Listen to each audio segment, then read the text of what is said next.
Hi everyone, in front of me I've got a Nokia 515 and let me share with you how to change the system language on this device.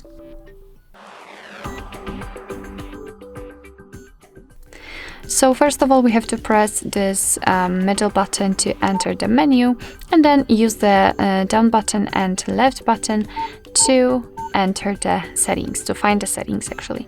Now let's tap in the middle to select. And here we have to use the down button to kind of scroll here to find proper option, which is phone. So let's tap on select, and as you can see at the top we've got language settings, so let's press select. Here we've got the phone language. We can use those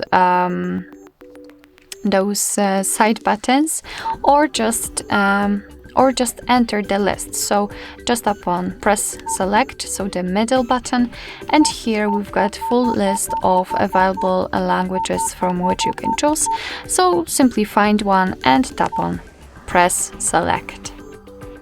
Let's wait a little bit. And as you can see, we had the information that the language has been applied, which simply means that from now on everything will be displayed in the chosen language. Let me do it again to English.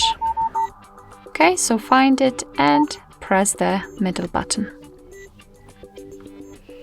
And again, the language has been set. Alright, so basically that's all. This is how to change system language in your Nokia 515. Thank you so much for watching. I hope that this video was helpful, and if it was, please hit the subscribe button and leave the thumbs up.